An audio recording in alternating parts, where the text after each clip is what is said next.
या देवी शक्तिरूपेण संस्थिता नमस्तस्यै नमस्तस्यै नमस्तस्यै नमो नमः। दुर्गा सप्तशती पाठ के 7वें अध्याय की कथा को सुनते हैं। मैं मातंगी देवी का ध्यान करता हूँ। वे रत्नमय सिंहासन पर बैठकर पढ़ते हुए तोते का मधुर शब्द सुन रही हैं। उनके शरीर का वर्ण श्याम है। वे अपना एक पैर कमल पर रखे हुए हैं और मस्तक पर अर्धचंद्र धारण करती हैं तथा पुष्पों की माला धारण किए बीड़ा बजाती हैं। वे लाल रंग की साड़ी पहने और हाथों में शंखमय पात्र लिए हुए हैं। उनके बदन पर मधु का हल्का हल्का प्रभाव जान पड़ता है और ललाट में बिंदी शोभा दे रही है। चंडमुंड देवी से युद्ध के लिए जाते हैं। ऋषि कहते हैं, तदनंतर शुंभ की आज्ञा पाकर चंडमुंड आदि दैत्य चतुरंगिणी सेना के साथ अस्त्र शस्त्रों से सुसज्जित हो चल दिए। फिर गिरिराज हिमालय के स्वर्णमय ऊंचे शिखर पर पहुंचकर उन्होंने सिंहासन पर बैठी देवी को देखा। वे मंद मंद मुस्कुरा रही थी। असुर शस्त्र लेकर देवी से युद्ध के लिए आगे बढ़ते हैं। उन्हें देखकर दैत्य लोग तत्परता से पकड़ने का उद्घोष करने लगे। किसी ने धनुष तान लिया, किसी ने तलवार संभाली और कुछ लोग देवी के पास आकर खड़े हो गए। तब अम्बिका ने उन शत्रुओं के प्रति बड़ा क्रोध किया। उस समय क्रोध के कारण उनका मुख काला पड़ गया, ललाट में भौहें टेढ़ी हो गईं। वहाँ से तुरंत विकराल मुखी काली प्रकट हुई जो तलवार और पास लिए हुए थी। वे विचित्र खड्ग धारण किए और चीते के चर्म की साड़ी पहने नरमुंडों की माला से विभूषित थीं। उनके शरीर का मांस सूख गया था और केवल हड्डियों का ढांचा था जिससे वे अत्यंत भयंकर जान पड़ती थीं। उनका मुख बहुत विशाल था और जीभ लपाने के कारण वे और भी डरावनी प्रतीत होती थीं। उनकी आँखें भीतर को धसी हुई और कुछ लाल थीं। वे अपनी भयंकर गर्जना से संपूर्ण दिशाओं को गुंजायमान कर रही थीं। बड़े बड़े दैत्यों का वध करती हुई वे कालिका देवी बड़े वेग से दैत्यों की उस सेना पर टूट पड़ी और उन सबका भक्षण करने लगी।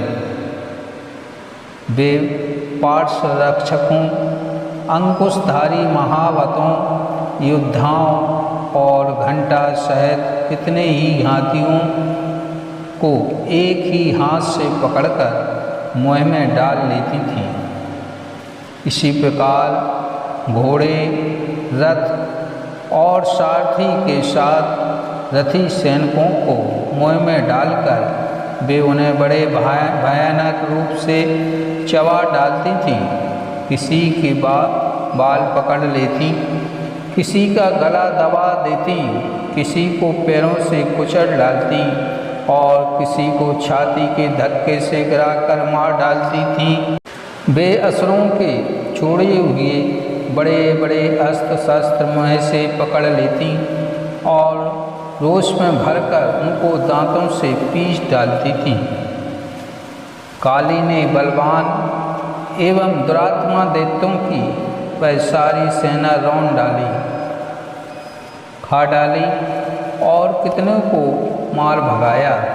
कोई तलवार के घाट उतारे गए, कोई खड्ग बांग से पीटे गए और कितने ही असुर दांतों के अग्रभाग से कुचले जाकर मृत्यु को प्राप्त हुए।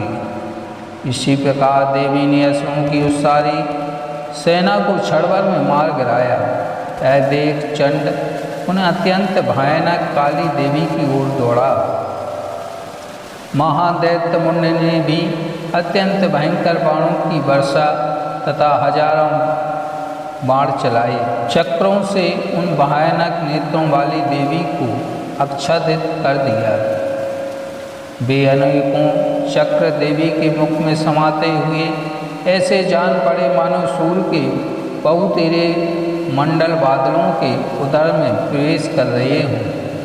तब भयंकर गर्जना करने वाली काली ने अत्यंत रोष में भरकर विकट अट्टहास किया। उस समय उनके विकराल बदन के भीतर कठिनता से देखे जा सकने वाले दांतों की प्रभा से वे अत्यंत उज्ज्वल दिखाई देती थी।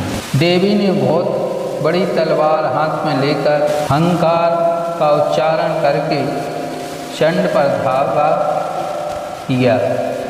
उसके केश पकड़कर उसी तलवार से उसका मस्तक काट डाला। चंड को मरा गया देखकर मुंड भी देवी की ओर दौड़ा। तब देवी ने रोष में भरकर उसे तलवार से घायल करके धरती पर सुला दिया।